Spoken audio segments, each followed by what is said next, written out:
This Torah class is brought to you by TorahAnytime.com. Okay, Bruchim Haba, welcome everyone. We have two important shiurim today. Today's shiurim are sponsored by our dear friend Rabbi Yossi Farbowitz, Loya Nishmas, Rachel Malka Bas Reb David, her Neshama Shavin Aliyah. Rabbi Yossi has been with us in the shiurim from the beginning, so we wish on this occasion him and his whole mishpacha simchas hanachas, b'suras tovos, ad b'yaskal tzedek. Okay, so this is actually, to me, a rare occasion that Parshas Parah comes out on Parshas Kisisa. You know, this year's calendar, the whole calendar is an anomaly. You have Rosh Hashanah on Shabbos, you have Sukkot on Shabbos, you have Asar B'Teves Erev Shabbos, Purim Erev Shabbos. It's really Purim Meshulash. Erev Pesach comes out on Shabbos. This is a very unique set of calendar. And one thing that nobody's talking about is for Parshas Parah to come out on Parshas Kisisa. Say, what is so significant about the fact that Parah comes out in Kisisa? Well, the Shulchan Aruch says in Siman Taf Reish Pei Hey, the way you remember that is Taf Parah, in Siman Taf Parah, Siv Zayin. He says, Yesh Oimrim, that Parshas Zachar and Parshas Parah is Dairaisa. Now Zachar, I understand, we know the pasuk says Zachar es asher asa lecha Amalek.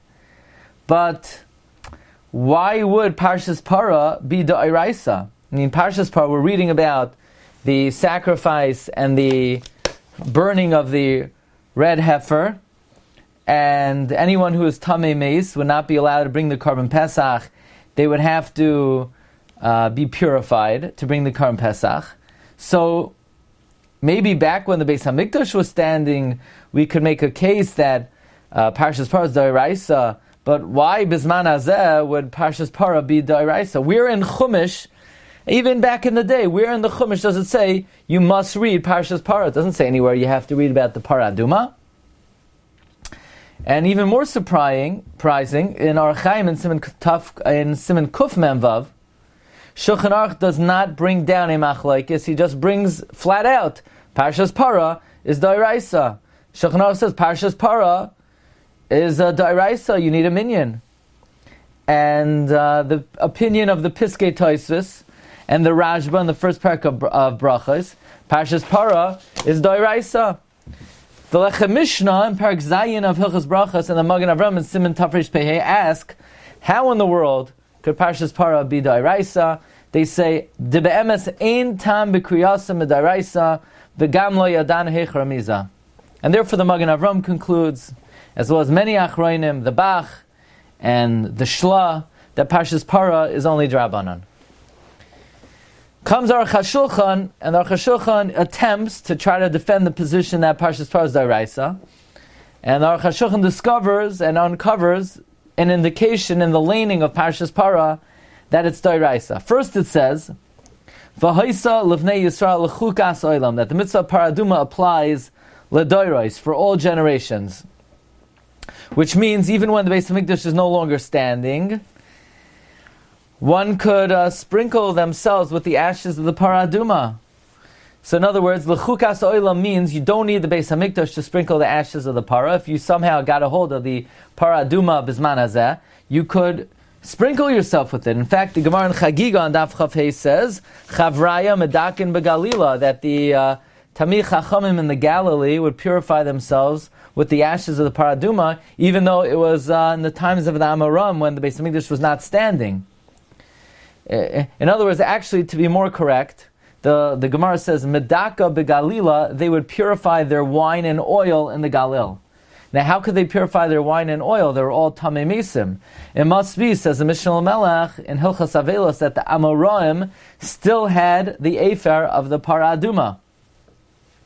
By the way, just as an aside, the Chida writes in the Midbar Kedemos, in Mareches Aleph, Ois Chavav, that even though he has no proof to this, and nobody told it to him, Li bi'omerli, he says, my heart says to me, how is it possible that the Arizal was able to reach such high madregos of Kedusha and Ruach HaKodesh? He says the Chida, it must be Eliyahu HaNavi secretly brought the Arizal, the ashes of the Parah Aduma, and the Arizal didn't tell anyone about it because of his great humility. And this, the Aruch HaShulchan says, is learned out from the words, V'haisal of Bnei Yisrael l'chukas olam, that the ashes of the Parah Aduma could be used even without the Beis HaMikdash. But as the Aruch HaShulchan, then the Torah says again, V'haisal lahem l'chukas olam, that the Parah Aduma will be an eternal law. We already know it's an eternal law. We already know that it's applicable even when the Beis HaMikdash is not standing. What's the extra pasuk? V'haisal lahem l'chukas olam teaching me.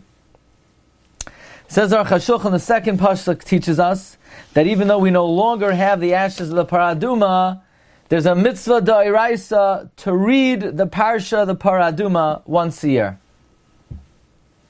Now, comes the Moyadim Uzmanim, Rav Moshe Sternbach, Chelek Beis Siman Kuf Samaches, and he says, even the opinions that hold that Parshas Parah are d'oraisa would say that women are exempt from Parshas Parah.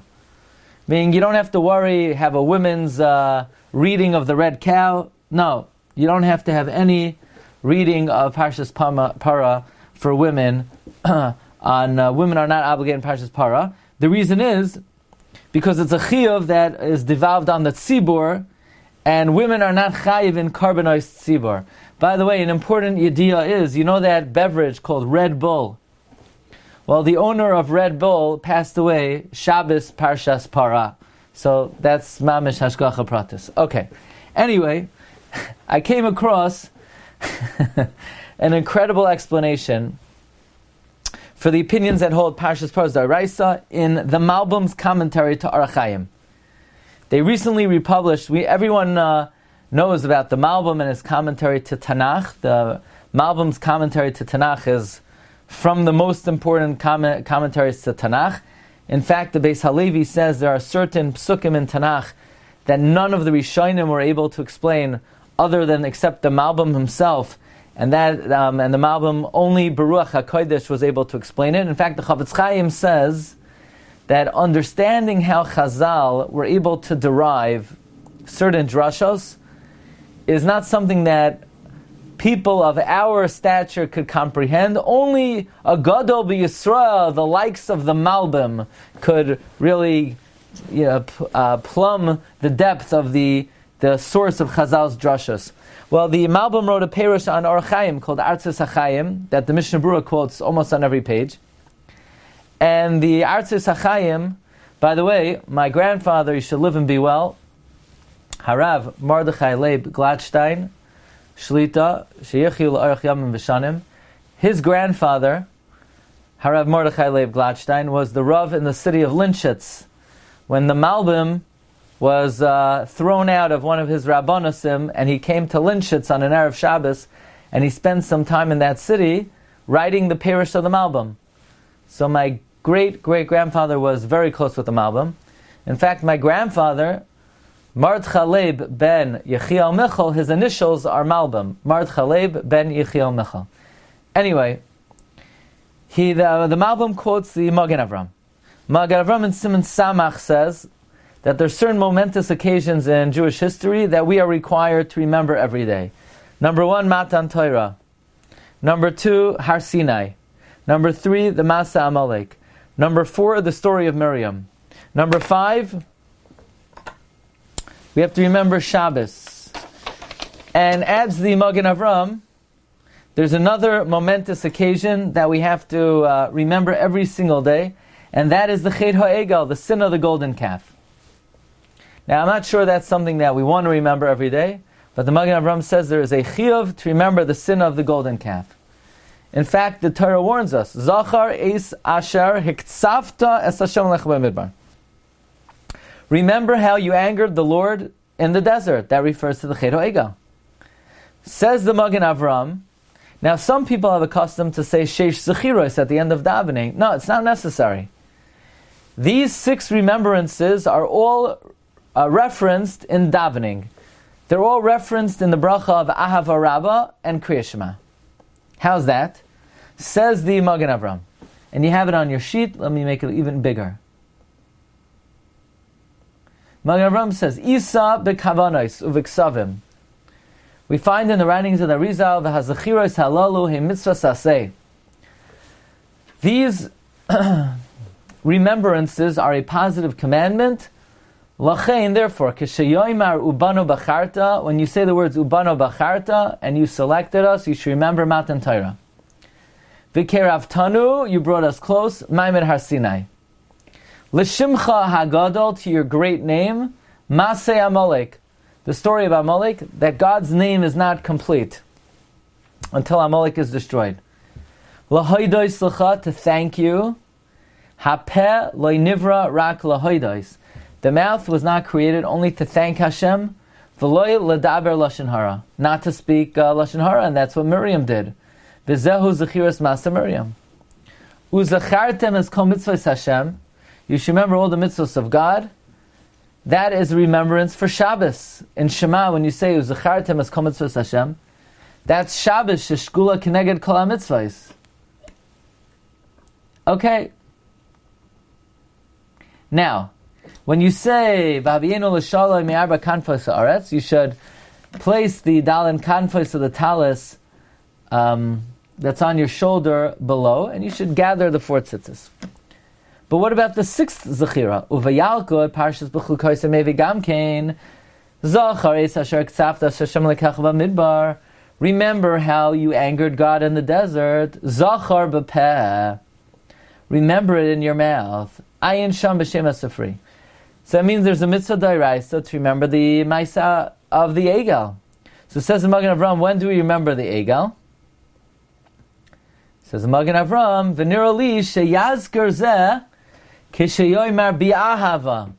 When you say the words, V'keravtanu shemay lo salav elos bi'ahava, when you brought us close with love, la'afuke o la'oisei pam, to exclude that point in history, lo hayu oyavim Hashem.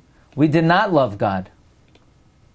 We did not love God. In other words, when you say every morning, bi'ahava, with love, you should remember, now we love God. But back then, we didn't really love Him that much. That's remembrance for the Chet HaEgal. I want to add... Rabbi, how come we didn't hear this mention Zeichel Tzias Mitzrayim as a Doraisa? So... Yeah, so that one is sort of obvious. In other words, we don't need the Arizal for that. That's already in the Rambam. That's already in the 613 mitzvahs. These are sort of ones that may be overlooked. But yes, certainly, that's the one that all the Sidurim point out at the end of Kriya Shema. But here's the Magen Avram's kasha. Magen Avram wants to know, why is it that for remembering Amalek, we have a special Kriya once a year where we make a big deal about it, and for remembering the Chet HaEgal, we don't have Shabbos Egal. Everyone's special Shabbos where we eat rib, and we eat London broil. We eat all kinds of cut meat, flanken. To remember the Chet HaEgal, we should have a barbecue, hamburgers. Lama tiknu likros Parshas Amalek mashalei tiknu b'zechiras acherim. Ayin sim tavershevi shloimar. He says like this. The Matan Torah yesh lanu chag atzeres. That the truth is there is a special Kriyas Torah to remember Matan Torah, and that is the laning on Shavuos. Hu hadin Shabbos umase mir. Okay, hu hadin Shabbos. Every Shabbos we have Kriyas Torah. Umase Miriam umase Egel loy tiknu mimnei shegenusan shel Yisrael. We're not going to have a special Shabbos, Shabbos Miriam or Shabbos Egel. That's going to be embarrassing. Egel Shabbos. Oh, what are you doing this Shabbos? We're bringing. We're eating flanken to remember the Chet HaEgal. That's a little bit embarrassing for the Jewish people, so it doesn't get the same attention as the Masa Amalek. Now that's a little bit difficult, because if in fact there's a mitzvah d'oraisa to remember the Chet HaEgal, then it wouldn't seem to be correct to ignore it just to cover over our shame. I mean, don't we want to have a kapara? So the Malbim has an ingenious pshat, and according to the Malbim's pshat, I think this year is quite an interesting opportunity to be able to fulfill this mitzvah. Look in the Malbim. The Malbim says, "V'nei b'maisa egel shekasav by gamkin zachar al tishkach es asher hiktzavta." By the Maisa Egel it says, "Remember, don't forget that which you angered God." Uvetaras kohanim darish le gamkin shachiv lezachar v'pet sarchina ma'iloi tiknu by kriyas HaTorah. Look in the Magen Avram. He writes, it's because of the genusin of Klal Yisrael. Says the Malbim, in my opinion, there is a kriyas HaTorah to remind us of the Chedo Egel. You know what that is? Parshas Parah. Huh? Don't you remember Rashi in Parshas Chukas? Rashi in Parshas Chukas quotes his Rabbi, Rav Moshe Hadarshan, that the rationale of the Parah Aduma is it's a kapara for the Egel. Yavoi ima v'yikaneach espena. The mother cow has to come and clean up the mess of the baby. Right? You're invited to your cousin's house, and the baby makes a mess. The mommy has to come and clean it up. The Egel, the little kid, the calf, made a big mess. The mommy cow cleans it up. Why did Elazar HaKohen, why was he involved in the Parah, not Aaron? Rashi says, Ein kategar nasa senegar. Why is the Parah Aduma mitame the Tahirim like the Egel? Why is it mitaher the Tameim? Moshe used the ashes of it to purify Klal Yisrael. Why do you have 3 species along with the Parah Aduma, connected to 3,000 Jews that were died with the Egel? Rashi goes on to explain how every detail of the Parah Aduma was a kapara for the Chedo Egel. Says the Malbim, now we understand the opinions why Parshas Parah is Dairaisa. That since really there's a mitzvah Dairaisa to remember the Chedo Egel, so to read Parshas Kisisa straight up, and everyone gets together, and everyone focuses on the Chedo Egel, that would be too embarrassing to go and read the Maisa Egel explicitly. So what we do is we read about the Egel in a roundabout way. Instead of reading about the Aveira, we read about the Tikkun. When we read about the Tikkun, it reminds us of the Chedo Egel. Says the Malbim, the Nira Shemitamza Tiknu Parshas Parah. If you look in the Piskei Tosfos and the Rashba, they write it's Midaraisa. And the Lechem Mishnah is Matmiya. Why would it be Midaraisa? Fizeh Nira Shal Yedei She'i Avshar Likros Maisa Egel. Because it's impossible to read the Chedo Egel, Shu Genusan Shei Yisrael. That's the disparagement of Klal Yisrael. Like it says in Megillah, Tiknu ba'avuroi, they enacted on account of it, Parshas Parah, Shekol ma'aseh hoya neged masa Egel, all of the acts of the Parah correspond to the Egel, like Rashi says in Parshas Chukas.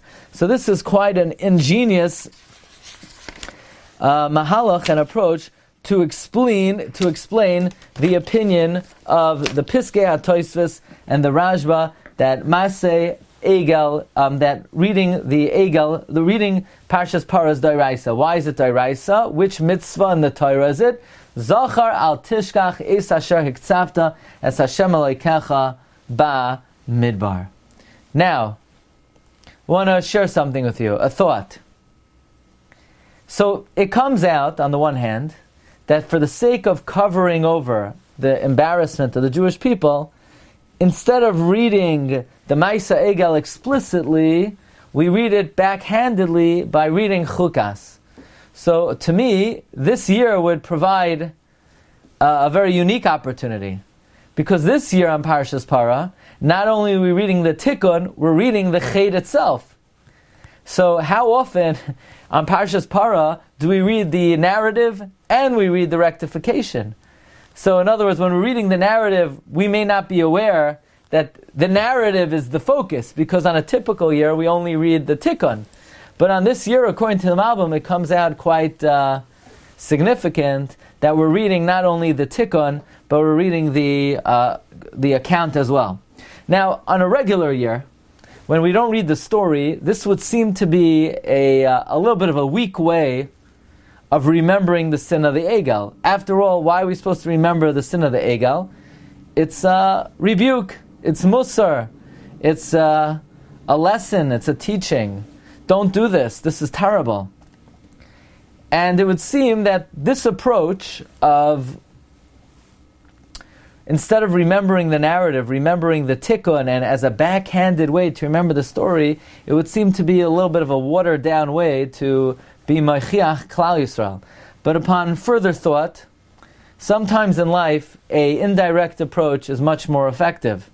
Sometimes when you want to teach a lesson and you want to convey a message, it's much more effective to teach it indirectly to the student and let the student figure it out on their own. Benjamin Franklin once said, "Tell me and I forget. Teach me and I remember. Involve me and I learn." In other words, when the student is able to A, be taught, B, figure out on their own, then they learn. They don't just remember. The more that's left to the student to figure out, so the more connected, the more meaningful if it seems to the student, and the more it becomes ingrained in their personality. Now, we don't need Benjamin Franklin to teach this to us, but I always like to say that this is an explicit Gemara in Masechta Megillah. The Gemara says, the students of Reb Shimon Bar Yochai asked him, why were the Jews worthy to be destroyed in the times of Purim? You know what the Rashbi said? The Rashbi said, "You tell me." So they said their pshat because they bowed down to, because they were neneh from the Suda, and the Rashbi said that's wrong. Then only the Jews in Shushan should have been punished. So the students said, "Rebbe, you teach us." So the Rebbe said, because they bowed down to the Tselem. Why did the Rashbi say, "You teach us"? They asked him a question. They said, "Rebbe, tell me." They said, "Rebbe, teach us." So the Rashbi should have told them. Why would he say, "You tell me"? They didn't know. That's what they're asking. But apparently, the Rashbi wanted to involve them, because if they would just be taught the information or be told the information, it might not be as meaningful as if they themselves had to figure it out. Now, our Rosh Hashiva, Rav Henoch Leibowitz, would bring out this idea from the following medrash. The medrash in Dvarim Rabbah, Parshas Zayin Ois Yud. The medrash relates that Moshe Rabbeinu was about to die. He rebuked Klal Yisrael in the following way. He said, "When you guys made the Egel, I saved all 600,000 of you. And now that I'm about to die, you 600,000, you can't save me? Don't you remember everything I did for you in the last 40 years? So Moshe Rabbeinu is rebuking Klal Yisrael. He's reprimanding them that, why didn't you daven for me that I should have the privilege to enter Eretz Yisrael? So the Manas Kahuna comments that Moshe Rabbeinu is hinting to the people, he was meramis to the Jewish people, that they should daven for him. But they didn't chap, they missed the boat. They didn't daven for him. In other words, Moshe didn't tell Klal Yisrael, guys, I'm about to die, daven for me. Moshe said like this, when you guys were in trouble, when you made the Egel, I, one person, bailed you out, and you guys couldn't bail me out? What he was hinting to, he was saying, hint, hint, guys, daven for me. But he never said the words explicitly, daven for me. So the question is, Moshe should have got up one day in Shul and said, Klal Yisrael, daven for me. I'm not getting into the Holy Land unless you pray for me. You should have sent out postcards to everyone's house. Na lehispalel leMoshe ben Yocheved lezakois likanes ba'aretz. Why hint to the Bnei Yisrael if you could tell them directly? And Rav Henoch Leibowitz said that the direct approach is not always the best approach. And the reason is people are too proud and are too independent, and people don't like to be told what to do. And when you tell people, do this, they don't do it. If Moshe would have told the Jews to daven for him, they would have davened. You know what they would have done? Okay, you want us to daven? Okay. They would have been yotzei, but they wouldn't have really davened because they wanted to. They just would have davened because they had to.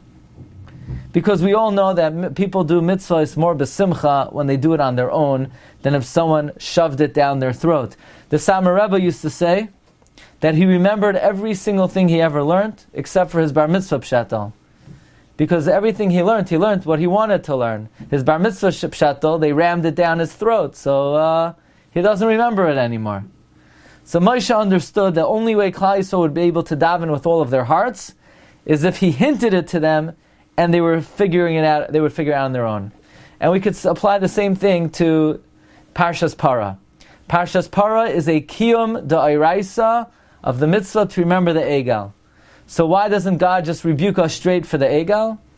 Because maybe it's more effective if He rebukes us in a roundabout way where we could save face, sort of figure out on our own what we need to improve on, and integrate the message on our own. And sometimes the indirect approach is the most effective approach. Okay, so that's what we got in Parshas Parah, and we're going to start the shir on Tefillah. Yeah, sure. You've just experienced another Torah class brought to you by TorahAnytime.com.